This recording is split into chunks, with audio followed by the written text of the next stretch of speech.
Hi, I'm Rebecca Carbin, Principal of Art Plus Public Unlimited, and this is a new video series where Art Plus Public Unlimited has teamed up with Canadian Art Forecast to bring you a behind-the-scenes look at Canadian artist practices. We're excited about sharing this series with you and discussing the many working methods of artists.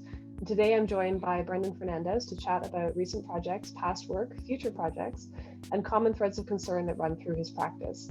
In particular, Brendan's work bridges visual art and dance in fluid and provocative ways, emphasizing the non-static nature of identity and authenticity, and the role the body plays in internalization and expression of power structures, both intimate and societal. I had the absolute pleasure of working with Brendan on an Art Futures project a few years ago, which was really an ode to the dancer's body, right at a time when he was leaning into dance as a dominant medium. And we had many great conversations over the development of that project. So I'm really looking forward to our conversation today and to Brendan sharing some of the thinking processes behind his body of work with our art lovers.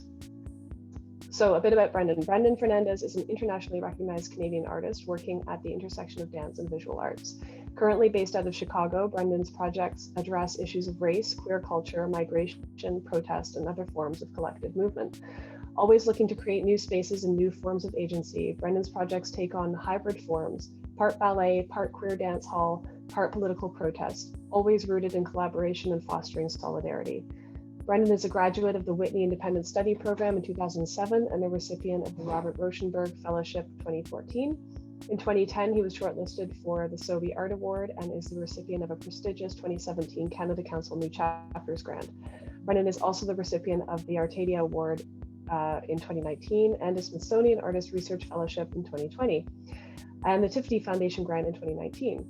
His projects have shown at the 2019 Whitney Biennial, the Solomon R. Guggenheim Museum, the Museum of Modern Art, the Getty Museum, the National Gallery of Canada, and MAC in Montreal, and a great many others. He has a really exciting project coming up in Athens, which we are going to talk about today. And he's currently artist in residence and assistant professor at Northwestern University in Chicago and represented by Monique Veloche. Brendan, thanks so much for joining us and for opening your virtual studio to us. Of course, it's so good to see you. And again, missing not being in person, but we'll do that soon. But again, thank you so much for constantly always supporting my practice and allowing me to have dialogue, which I think when we get together, we have such good conversations. I'm excited about today. Oh, thanks, Brendan. So you started your artistic life as a dancer, and you had to leave dance due to injury and took a kind of successful foray into visual art and have kind of come back around to that. But this experience of leaving due to injury and returning informs your current practice, which is very much at the intersection of art and dance, visual art and dance. And I'm really interested in the role the body plays in your work across both of these disciplines. And I feel that recognizing the injured body is part of that expression and intersection. Do you want to speak a little bit to how you work across those?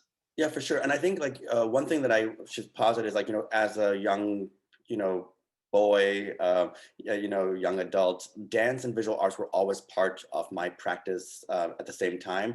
And I was always being told you can't do both. You can't do both. And I was like, well, I'll figure out a way to do both.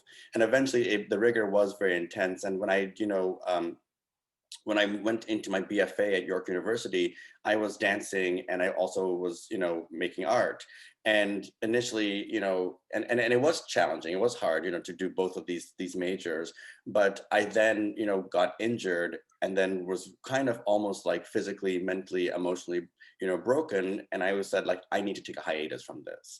And so then I did focus more on my art practice. And that's a lot when my early work started to happen through my MFA at Western, where I was looking at the colonial body, the body as, one that has had migratory traumas, trajectories of movement, specifically thinking of my background as a Kenyan Indian, who then immigrated to Canada, but my family of fifth generation Kenyan born, had never been to India. So the kind of ideas of how did my family get to Kenya? How were we fifth generation? How do I play in this this liminal space of what is my identity? And so I really started to focus on that. And then when I moved to New York in 2006 to to participate in the Whitney program, being in a city like New York, dance started to come up again. I worked with Yvonne Rainer in that program, and her work started to make me think about, the body that dances, but it's sort of rejecting technique. It's rejecting modern technique. It's rejecting ballet technique. And what does it mean to have like an everyday choreography? And started thinking about those conceptual ideas, those conceptual spaces, or also just the history of the Judson Church in New York, and what that did for dance in general. So I started to kind of come back into it, but then always very, very sensitively working with dancers, also finding that to be a weird space, because now I'm telling people how to move, where before I was the dancer.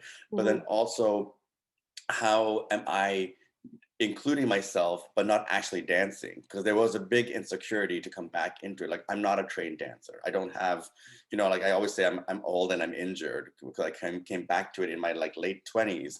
And so kind of playing with that kind of idea of like, where does my body fit into the space? And, now more I think about it as ways where I'm thinking about queerness and solidarity through self-identifying, self-empowering, creating value for myself through movement. And so for me, dance is my medium, and it's a medium that I use as a visual artist and choreographer, but it's not necessarily like, I don't make dance for stage. I make performance gestures, pieces that take odes from, Yoko Ono, Yvonne Rainer, Merce Cunningham, like those sort of forms of dancing where I'm thinking about dance in a political, social space as well.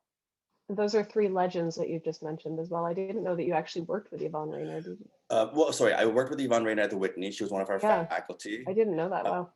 Yeah, and Yvonne was someone that, and I just started thinking about, Yvonne's work through just, how do we untechnify the body, but also the social political, like the anti-hegemony space that her work kind of creates, the power dynamics within dance. And so I really think about, at the end of the day, like when I think about dance, specifically even ballet, I'm thinking about breaking down a Western hegemony, breaking down the technicalities of how dance is almost giving you a oneness of a way to be. And so I want to challenge those spaces in my work for sure. So you've actually made a number of projects that highlight the political dimensions of spaces that are typically viewed as marginal or outside contemporary cultural political practice, political life. And in particular, within this, you're considering the dance floor as a space charged with potential political expression. So as you said, you're not creating work for the stage, but you're thinking about dance spaces as these politically charged spaces. I'm thinking in particular about Free Fall 49, which I think you've put on at a number of different locations and had the experience of adapting to different architectures and contexts. And also Pulsing Lights, the project that you did for Nuit Blanche a couple of years ago. Can you speak a bit about these projects and these kinds of spaces, the dance, the dance floor space within your practice or the dance club? Yeah, for sure. And I think, so a dance floor, I think a lot about architecture and how architecture affects the body that moves. So either it burdens the body or it supports the body. And so when I work with dancers, in studio spaces, like even stages, for example, like when I was dancing, we would ask the question of like, what is this floor, this invisible space, like what's it made out of? How does it penetrate or affect our bodies after we dance on it or as we're dancing on it? Because a dance floor, if it's a hard, floor, will leave a residue of pain in your body. So I started thinking about like, we always think about a sprung floor in dance communities or dance circles. And, because a sprung floor allows for resistance. So resistance for me is actually like a physical thing, but also like, something that's political, in the dance floor. So I started thinking about the dance club, the dance floor that I would go to in New York and find my community, to be with my chosen queers, my chosen family, to dance with each other in a very, engaged, performance that is social, but it's such a exchange. And so Purposeful. it's purposeful, yeah. And there's joy, and that's something I miss so much right now is, that there are no dance floors, any kinds of dance floors, because my work is about social gatherings. It's about bringing people together, and I've done this through dance. So I was thinking in Free Fall 49, I was thinking about the idea of, when you fall, the dance floor supports you in a vertical sensibility when your body's standing, but it can also, what does it do when you fall in that horizontal space? And so I was working with the Rachel Myers from Ballet BC, one summer in Vancouver, just learning how to fall. How do I choreograph a fall? And I wasn't really sure why I was doing this, but I was just thinking, like in dance on stage, in ballet on stage, if a fall happens, it's always dramatic and very like overly compensated with like pomp and circumstance. It's a grand moment of something happening dramatic in the ballet. But then I was thinking, like, if someone fell, and a friend of mine did fall in a performance, Lauren Post with American Ballet Theater, and it was this moment on the Met stage when she fell, everyone was like, oh my God, something happened. And someone actually said in the background, man down. And I was like, what? Like, it just was this moment. And she was injured, and she's doing fine now, but her leg got caught on her costume, and she kind of slipped. So I was just thinking about the fall and the politics of falling. Later on that summer, this was summer of 2016, the Pulse Orlando massacre happened. And then this kind of notion of falling bodies in a club had a different kind of resonance, a different type of trauma, where I was like, a space that I go to find solidarity, to be with people like me, to express joy, to dance, to move with each other, was infiltrated, and 49 people fell to the ground and didn't leave that nightclub. And so I felt like this urgency to make change in the space. And so Free Fall 49 was, the fall became a different kind of gesture in this dance. So Free Fall 49 has, a number of dancers dancing on pedestals in an ode to Felix Gonzalez Torres, the idea of like his go-go dancer piece. But I have a DJ working and playing a party, and audiences are invited to come and dance with us. And so we dance, and there's a count up. And so we fall 49 times. We play this sound cue that sounds like a heartbeat, but also sounds a little bit like a gunshot. And then all the dancers know that sound, and then they like choreograph the fall. And they fall to the ground, and the lights go off, and the music stops. So we stopped the party 49 times in an ode of, to memorialize these fallen queers, in a way to make us further like recognize this moment.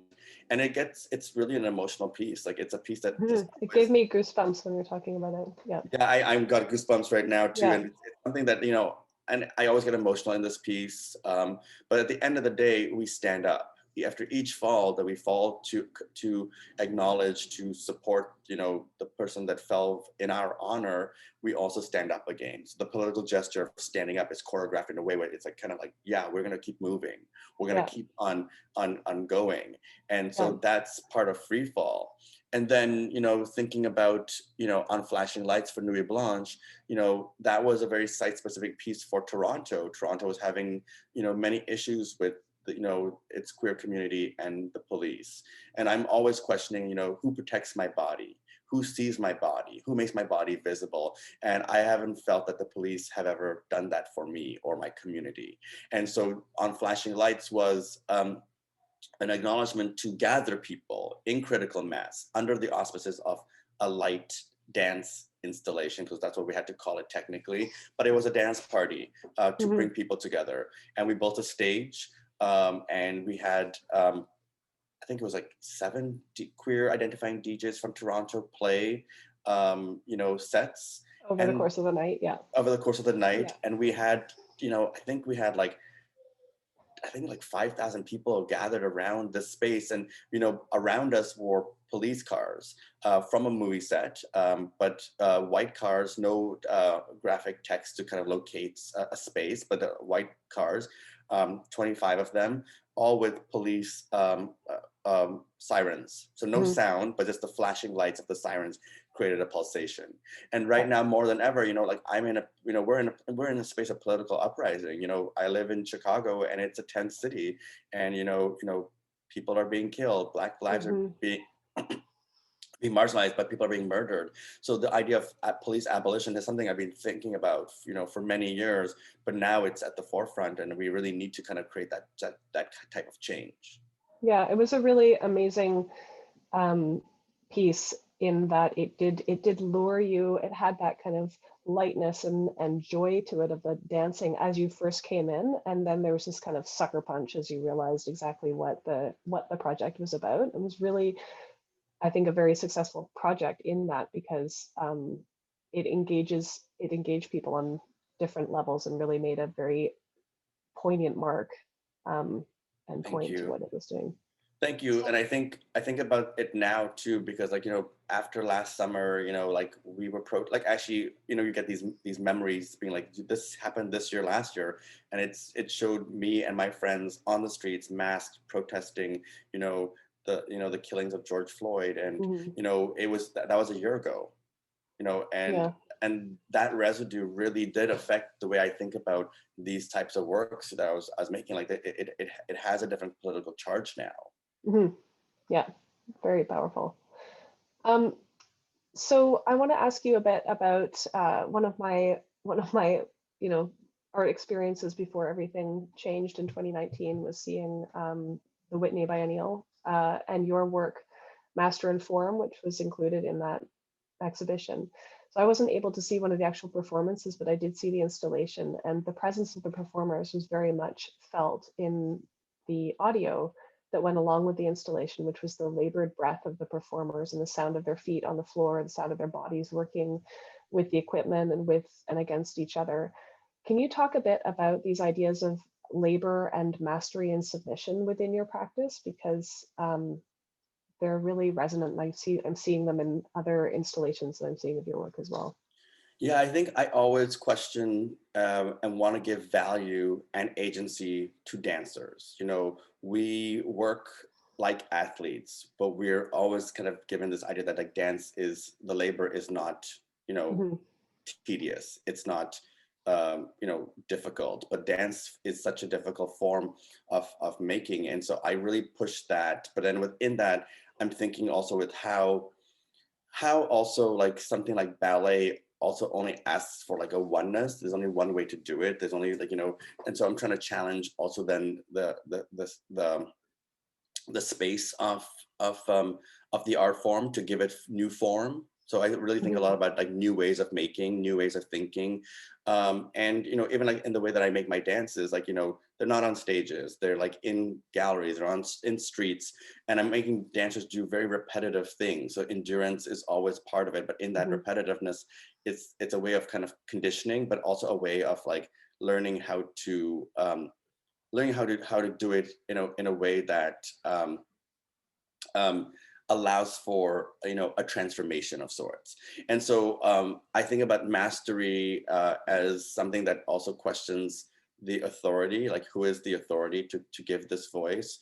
Even in the piece like Master and Form at the Biennial, it's like the mastery is coming from the dancer. Like at the end of the day, it's the dancer's mastery, but like, I get questioned about my authority and how I'm actually like physically making them move. So there's many layers of mastery, but I think about it a lot through the ideas of how does one find, agency for themselves within these hierarchies, but also how do we dismantle them? And so to challenge them, to move them. And so like in the Master and Form, when their dancers are there, they're working, they're laboring, they're doing this 5-hour performance piece. But when they're not there, their residue, their body's work is still left in the space as an imprint, as a kind of a moment, almost like a ghostly moment where you're like, kind of like, what is that sound? Oh, it's someone's breathing. And it follows the sequence of how they would actually do the dance in the space. And so I really am trying to challenge that. I'm also trying to challenge the ideas that, in dance, there's a lot of strange, weird, kinks, we'll call it, like we are a very specific kind of culture. We fetishize our bodies. We augment our bodies. We manipulate our bodies to do things that are unhuman-like. And that's also where the labor gets kind of like forgotten, because we do things that are seem unhuman. And when we watch dance on a stage, again, thinking about the formalities of a stage, the audience dehumanizes the body, because you can't hear them breathe. You don't see them, sweat. You don't. Well, and you make it look so easy. And the thing is that dance is to make it look effortless, right? Yeah, exactly. You have to look effortless, and so that kind of makes also, kind of goes against the labor that happens. If you're like, Yeah. oh, like you're like screaming on stage and you're like, oh, what was that about? But then you have to look effortless. Like, think about point shoes. You get on your toes and you're dancing, and that is all ankle work and leg work, and but you're dancing on your toes. So there's a labor, but it looks beautiful. It looks ephemeral. Magical. It looks magical. But there's work there. And so absolutely, I'm trying to also acknowledge that labor and give agency and power and authority then to the dancer as well. Yeah, I think that's, you talk about people recognizing the athletes, recognizing athletes, but thinking about dance as not that strenuous activity, when in fact the additional effort to make it look like there is no effort being made, unlike in sports where you can really almost make a drama of how hard you're working at whatever sport it is that you're doing. I've been thinking about how dance companies, specifically American Ballet Theater, are now acknowledging their dancers and calling them the artist and athletes of the company. I think that's something that's really important, to kind of recognize the artistry, because it definitely needs, you have to be, an artist to do this kind of work, but also you need to be an athlete. Absolutely. Yeah. You've mentioned residue a few times, and it reminded me of when I first really got into your work was with the neo-primitivism back in 2007, I think that you did. And one of the conversations we had about that work, you were thinking about the residue of somebody having these African masks. Oh my God, sorry. African masks. You were working with these, you made your own sort of knockoffs of African mask knockoffs that you'd seen along Canal Street and things. But one of the things you mentioned to me was the idea that somebody, with the original, somebody would have worn these masks and that there would be like sweat or something from somebody's, and you've talked about with the kink stuff, you've talked about the idea that those instruments or those pieces of equipment also have the residue of somebody having worn them while they're doing that work.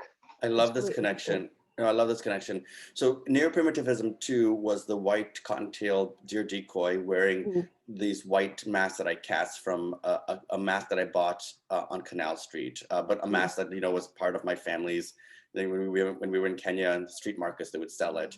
And doing further research, the mask embodies the face of a Maasai male warrior, but in Maasai tradition, there is no masquerade. Masquerade comes more from the west of Africa, but someone created this mask, and you can tell it's a Maasai because he has the stretched earlobes, and the mask has like a headdress piece that looks very similar. But there are no masks used in Maasai culture and traditions, and so it's kind of like a made-up mask that has now become like a stand-in for African tourism or and so there's that part. But when historians, Africanists, are trying to authentify masks, they look inside the mask to see that this object was performed, to see that this object was lived, so that it was actually danced.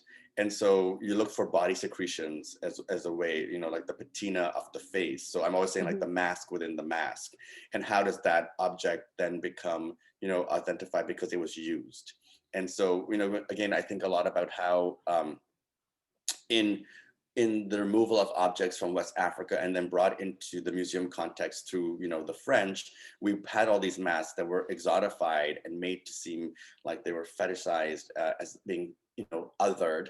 But at the same time, we take away their bodies. So we've taken away the dance that goes with it. So I kind of now have been making a lot of connections between, this idea of lost bodies, but also how, of ballet was a French Western pivot.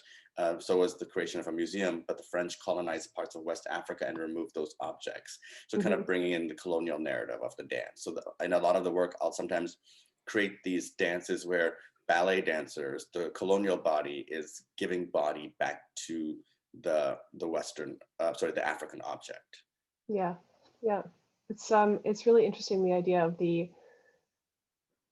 ghost of a body, or you use the word residue. I think that's the perfect word. These kind of because Yeah, or patina, yeah. because we're looking for something that's not there but is there, also it's a strange way to authentify. I remember going to like a market in Lagos, and I was like, there was this beautiful sculpture, and I was like, why is this sculpture in a pig pen? Because like, a lot of like people see African art objects going for high prices at Christie's and Sotheby's, and so then they want to make replicas, but they wanted to have that authentic patina on it. And Oh my so goodness. so it was being left in this pig pen, so that the urine and feces of this could like start to like break down the material to make it feel authentic. And so that's one thing, in African artifacts, is like the idea of authenticity is such a powerful kind of game, but it's also one that it's like, how do we actually know? How do we Mhm. find out what it really is? And one of the ways is looking for the residue, the patina of the dancer that Yeah. that worked in it, that labored in it. And again, West African masquerade has so many other traditional indigenous kinds of moments where, when you put on the mask, you are transformed. You are not a human anymore. You're not yourself anymore. You're taken into a different world, and you dance in this world. When you take the mask off, you return back to the world that you were part of. And so there's a lot of other complexities to the dances, but the way that historians start to mark them and identify them is through the residue of the body. So and as I said, you're bringing that idea also into your work, these sculptures that are like S&M equipment. But there's something about the residue of the body in there as well. And you've mentioned that dancers have a particular, I think dancers are probably more in their bodies than most people. Like they express themselves with their bodies, which I think some people could almost function as just heads being walked around, not aware of their bodies at all. So do you want to talk a little bit about that ballet kink work that you're Yeah. doing there? I funny because I went on a little tangent there, but I was thinking that, I love that you made that connection, because also like when I make my the sculptures, so they're devices, they are like augments. So when I was dancing, the ballet world didn't like my feet, so I would use a foot stretcher, this wooden device, to kind of bind my foot in a position to kind of keep it in that space so that it would kind of take on that shape. And so the kind of the kind of inspiration for the full body devices comes from my foot stretcher. And I was like, I'm going to make wooden devices that are beautiful. They're kind of, like a little mid-century modern, but they're also a little bit medieval, but they have a certain kind of aesthetic, but they put ballet dancers into a perfect ballet position. But like wherever the body touches the object, there's leather. So it was this kind of idea of like skin to skin. And I call it furniture intimacy, that they're kind of being like, the body's being intimate with this object, but at the same time, this object is also giving you, a very challenging space to be in, because you can hold the position, it helps you, but it also keeps pushing you to do it for longer periods of time. And then it like, on a, like in the end of the day, it starts to affect your body. So it's going to like be, and so it makes me think about like, BDSM, kink, where, in those communities, you can use furniture to augment the body as well, through a different type of fetishization. But in ballet, we're fetishizing our bodies for sure. Like we have to turn out our hips. We have to like, have arched feet. There's very specifics of how to have a ballet body. And so I've been playing. Walk on your toes. You walk on your toes. Yeah. Yeah. Not even on your tippy toes, on the tips of your toes. Yeah. Yeah. We are always on your tippy toes. Yeah. Is that the work that you did with the Noguchi? Those pieces that you made with Noguchi, is that? That's more the Whitney biennial piece I just described, and that was Master and Form. But then I guess the second chapter was Noguchi, where I was looking at furniture, where these are rocking chairs that I made, that the dancers kind of worked with, and so after my ballet life, I focused on a modern dance career with Martha Graham technique, but that's when I actually got injured, and so I was thinking about the collaborations between Martha Graham and Noguchi, and how he made her sets and props for her different ballets. And I was thinking about one particular object, which was a rocking chair, but it was two-dimensional, so it didn't actually rock. It was more like a prop that she sat on and she kind of danced on, and how that object became something that represented, very much iconic in her ballets, but also something that I was also always familiar with. It was like, that's the Appalachian Spring chair. So I worked with furniture designers to and the architectural firm Norman and Kelly to kind of create a way to make the chair actually now rock. But the origin of that chair was a West African market stool. And so there was this kind of synergies between all of these things. And so I've now made 6 chairs that kind of sit in the museum, the Noguchi Museum, with Noguchi's objects that he created based on bodies. So the full exhibition, so it's kind of 2 exhibitions. It was like body space devices, Noguchi, and so his objects were in the space. And then slowly throughout the summer, I started building in my scaffolding and bringing in my chairs that all kind of had like one show. And there was moments where people were like, is that a Noguchi or is that a Brendan? Like it just kind of, you couldn't tell. And then when the performance would happen, the dancers would start sitting on this chair in a contraction. So Martha Graham's technique is like you contract your muscles and then you like release them to kind of create movement. And so they would sit in the chairs in contraction, but one of the tasks was that they couldn't rock the chair. So they had to use their abdominal strength to not let the chair move and have to hold it in this position called pleating, which comes from the word pleaing. So it was a Martha Graham gesture. She kind of like would do these, you can't really see my arms, but this kind of pleating gesture. Yeah. And they would do that and hold their abdominals for as long as they can. And then when they fell out of it, they had to then create, and then they would gather and kind of create a choreographed piece. And so, so that was kind of like the second chapter.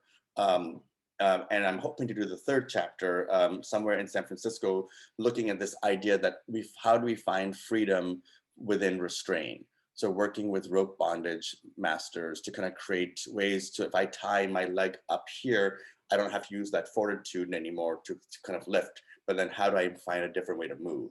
Or if I tie all my dancers together, how will they start to move and create gesture? So think about the ballet mastery in the form, the idea of contract and release as this idea of, another way of like challenging the body, but then finding new forms in this final chapter.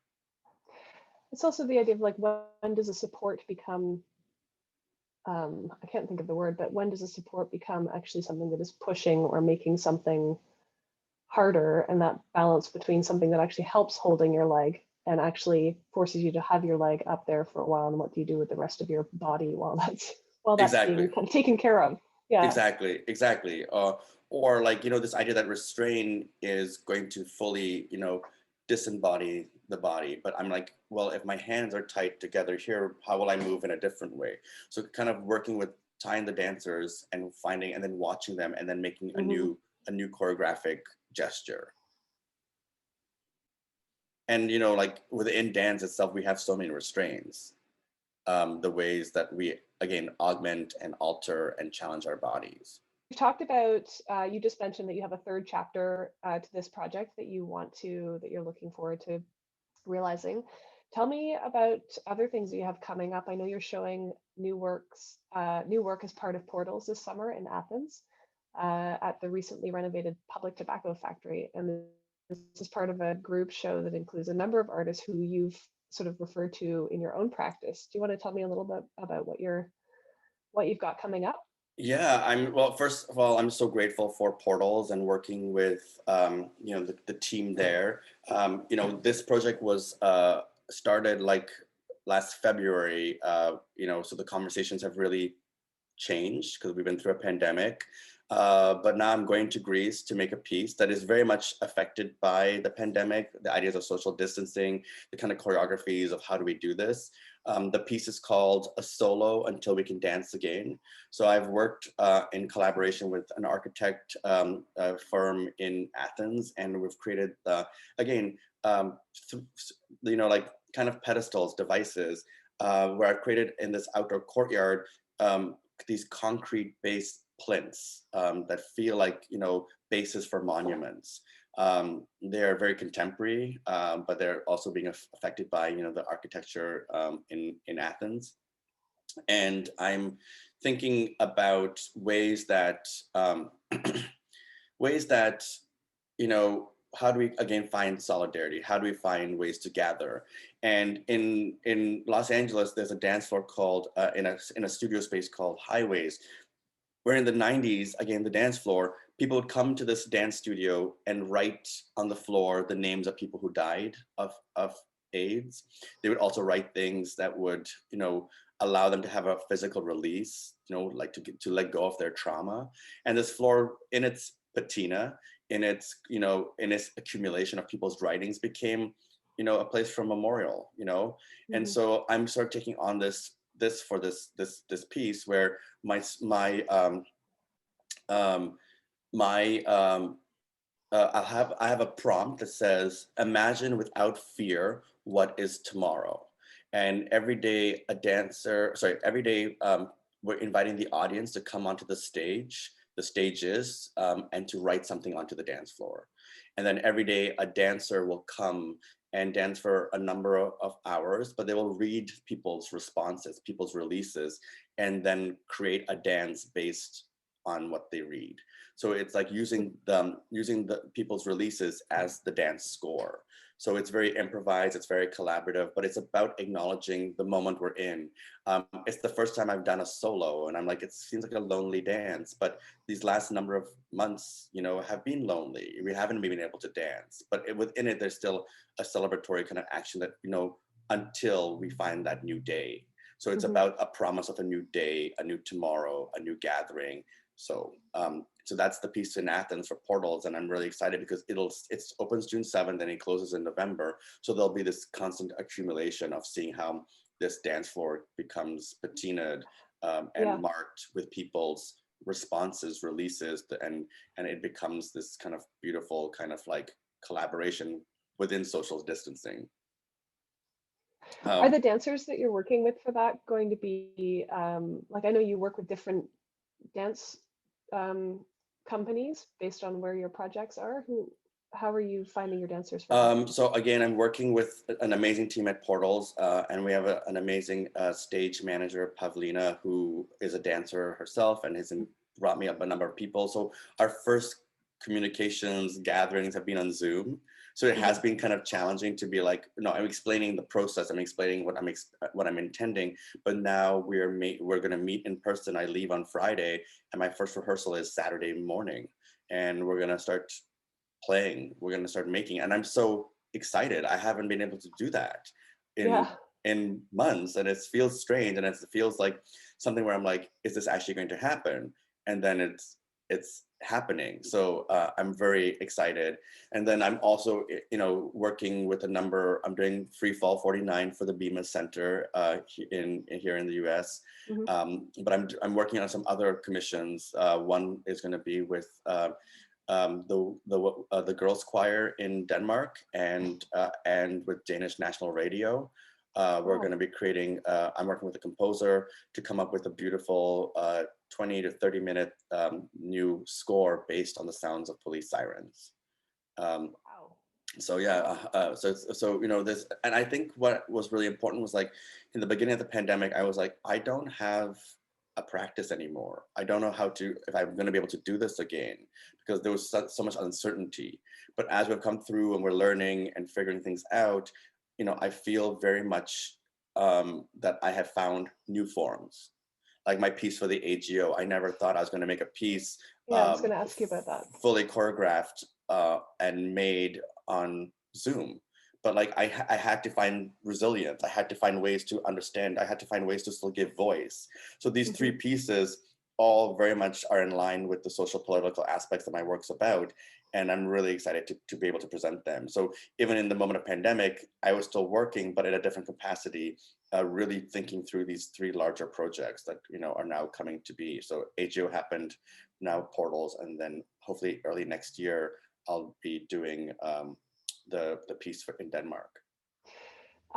Two things. One, I know that that performing arts have really been trying to rethink how they work and how they kind of relate to audience within the climate that we're now in. So I was really interested to read about your AGO project and see that you were tackling, that you were in there really thinking about this, and same with the Portals. I have a question about the project in Denmark. You mentioned you're working with a choir, girls Yes. choir. So will it be a sung Will it be a sung piece? Okay, that Yeah, because that it's gonna be a sung live piece with and the invitation came early on where an independent curator, Catherine Lefebvre, invited me to work with the girls choir and wanted me to choreograph for one of their concerts. And I was like, well, I have this idea because I'm living in this moment where like I'm not sleeping properly. I'm hearing all these sounds of police sirens every night, and I was like, I want to make this thing. And so it just kind of came to be. But there will be choreography in the live piece as well. But then it'll become a multi-channel sonic installation with video and animation. amazing. And the And body and it and again. it might be coming to Toronto. I don't know for sure, but it might be coming to Toronto. Amazing.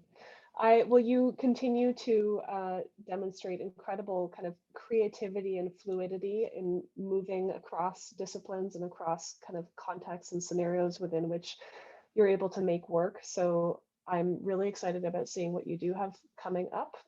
So make sure you share that with me, please. Of And course. I know that you're running around doing 100 things before you leave for Athens in a couple days. So I will let you go, but thank you so much, Brendan, for talking with us today Of and course. sharing your practice with us. Of course. And it's, as I said, I love our conversations. You pull out these ideas and threads that I'm grateful to when you make these connections, and I'm like, oh, I didn't think about that. So thank you for giving me insight into my own practice, and I'm always grateful for your support. So I look forward to more. Thanks, Brendan. Take care. Okay, take care. Bye.